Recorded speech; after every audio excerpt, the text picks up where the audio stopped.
तो hello friends, तो आज का टॉपिक है सिलेक्शन ऑफ अर्थ डैम और selecting suitable preliminary section. Means earth dam design करते वक्त जो सेक्शन होते हैं वो किस तरह हम सेलेक्ट करते हैं।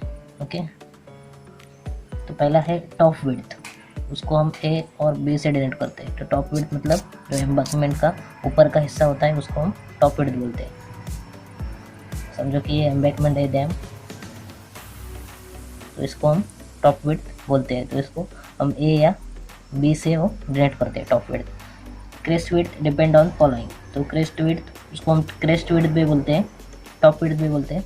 तो इसके ऊपर डिपेंड होते हैं एम्बैंकमेंट के मटेरियल के नेचर के ऊपर, स्ट्रक्चर के हाइट के ऊपर, स्ट्रक्चर का इंपॉर्टेंस के ऊपर, टॉप में जो हाईवे हम प्रोवाइड करते हैं उसके विड्थ के ऊपर, कंस्ट्रक्शन के प्रैक्टिकलेबिलिटी के ऊपर, और अर्थक्वेक फोर्स के अगेंस्ट जो प्रोटेक्शन होता है उसके ऊपर वो टॉप विड्थ डिपेंड होता है। ओके, तो वो फाइंड करने के लिए हम इम्पेरिकल इक्वेशंस यूज़ करते हैं।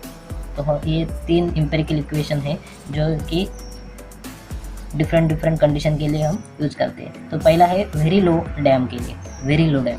दूसरा है लोअर देन 30 मीटर, 30 मीटर से कम हो, और हायर देन 30 मीटर, 30 मीटर से ज़्यादा हो। उसमें जो जेड दिया है वो है हाइट ऑफ डैम। तो पहला है b is equal to Z/5 + 3, z is equal to height of dam, ये वेरी लो डैम के लिए। Then dam lower than 30 metre, b is equal to 0.55 Z raised to half plus 0.2 Z।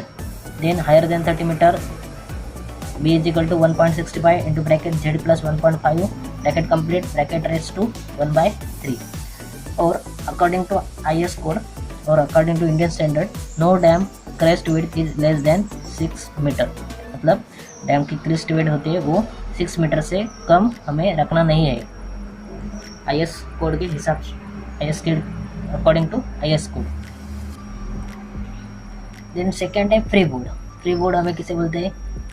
Top width of water, मतलब surface of water, top surface of water to the crest width of dam, उसको हम top width बोलते हैं।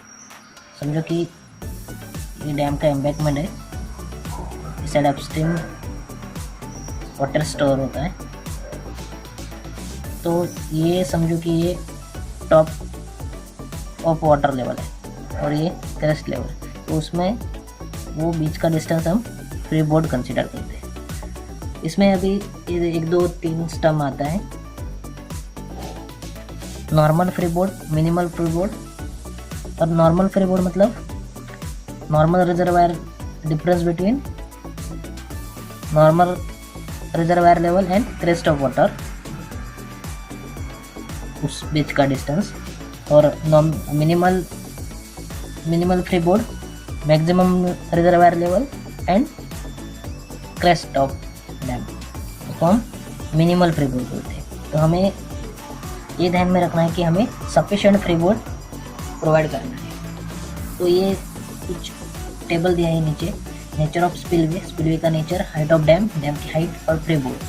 मतलब spillway के nature के ऊपर और हाइट ऑफ द डैम के ऊपर हम कितना फ्री बोर्ड प्रोवाइड करना है हमें, ये हमें दिया गया है। तो समझो कि नेचर ऑफ स्पिलवे फ्री है, height of dam, any height of dam, minimum 2 metre और मैक्सिमम 3 मीटर और मैक्सिमम वाटर लेवल के ऊपर रखना है। Then nature of spillway control, less than 60 metre के लिए 2.5 metre above the top of the gate. In control spillway control के लिए ओवर 60 मीटर 3 मीटर अबव और द टॉप ऑफ गेट। ये टेबल हमें रेफर करना है फ्री बोर्ड के लिए। ओके, अभी थर्ड पार्ट है कैसिंग और आउटर शेल, जो कि हम एम्बैंकमेंट के जो एम्बैंकमेंट में जो कि आउटर पार्ट है उसको हम कैसिंग और आउटर शेल बोलते हैं। तो impart stability and protect the core, वो क्या करता है? स्टेबिलिटी प्रोवाइड करता है, और बीच का जो कोर बोलते हैं हमें उसे वो प्रोटेक्ट करता है। Pervious material not subjected to cracking on direct exposure, जो हम वो कैसिंग है वो परवियस मटेरियल का प्रोवाइड करते हैं, जो कि क्रैकिंग वो अंडर क्रैकिंग नहीं हो जाता है। स्लोप डिपेंड अपॉन, अभी इसका जो कैसिंग और आउटर शेल का जो स्लोप है तो वो किसके ऊपर डिपेंड होता है मटेरियल के ऊपर, फाउंडेशन की कंडीशन के ऊपर, डैम की हाइट के ऊपर और डैम के टाइप के ऊपर। जो हम टाइप देखे हैं, जो होमोजेनियस टाइप, जोनल टाइप और डायफ्राम टाइप। अभी ये अपस्ट्रीम स्लोप और downstream slope. Upstream slope 2:1 to 4:1 for stability and downstream slope 2:1 to 2.5:1। देन फोर्थ है सेंट्रल इम्परवियस कोर। दिया है सेंट्रल इम्परवियस कोर।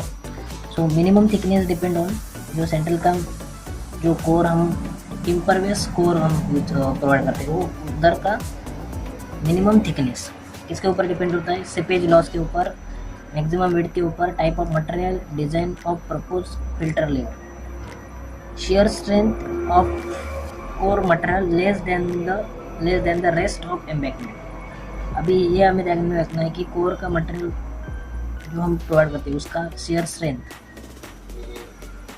जो हम बाकी के एम्बैंकमेंट में जो मटेरियल यूज करते हैं उससे कम होना चाहिए। Thinner shell is preferable, thin shell prefer करते हैं हम। Thick core resisting to piping, thick core piping को रजिस्ट करता है। ये पाइपिंग एक फेलियर है, मैं फेलियर ऑफ पर्द डैम में, causes of failure of earth dam में देखा है piping. Okay, then next at any elevation not less than height of embankment. अभी जो हम बीच में जो कोर जो डैम में जो बीच में जो कोवर जो हम प्रोवाइड करते हैं कोर,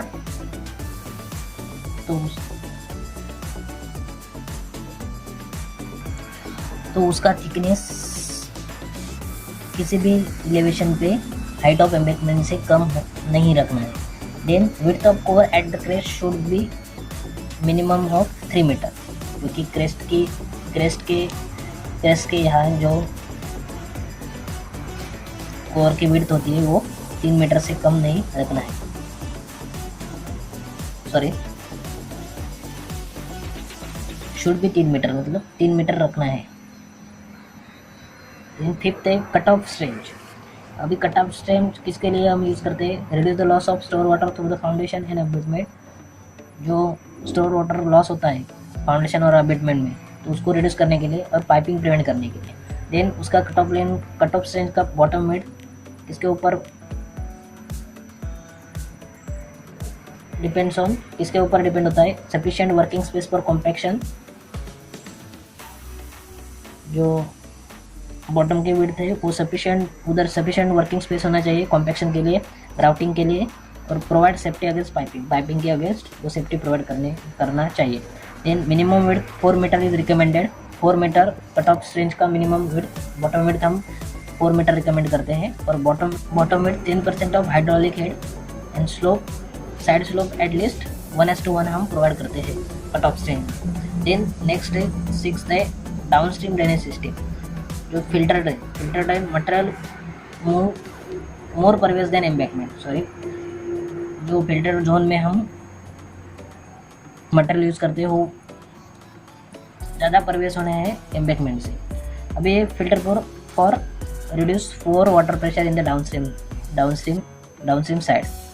ओके, डाउनस्ट्रीम साइड जो 4 वाटर होता है वो रिड्यूस करता है फिल्टर जोन। इसके वजह से क्या है? स्टेबिलिटी इंक्रीज होती है। Check the piping by migration of particle.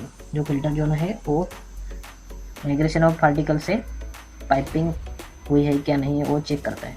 3 types of drain, जो 3 टाइप्स ऑफ ड्रेन होता है, टो ड्रेन, हॉरिजॉन्टल ड्रेन और चिमनी ड्रेन।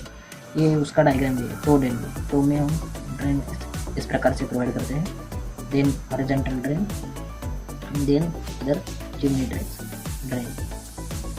अभी ये टो ड्रेन है, ये ओल्डेस्ट होमोजेनियस टाइप में हम इसका यूज़ करते हैं। ओल्डेस्ट होमोजेनियस टाइप में हम प्रोवाइड करते हैं। ये क्या है? डाउनस्ट्रीम साइड में जो सॉफ्टनिंग होता है डाउनस्ट्रीम साइड का स्लोप में, वो प्रिवेंट करता है। देन जो हॉरिजॉन्टल ड्रेनेज सिस्टम है वो मॉडरेट हाइट में हम प्रोवाइड करते हैं। और मेजर डैम में हम चिमनी ड्रेन प्रोवाइड करते हैं, क्योंकि वर्टिकल होता है, एंगल टाइप, और हॉरिजॉन्टल होता है। तो ये हुआ जब हम अर्थ डैम डिज़ाइन करते हो वक्त सेक्शन हमें किस प्रकार से सिलेक्ट करना है। Okay, thank you.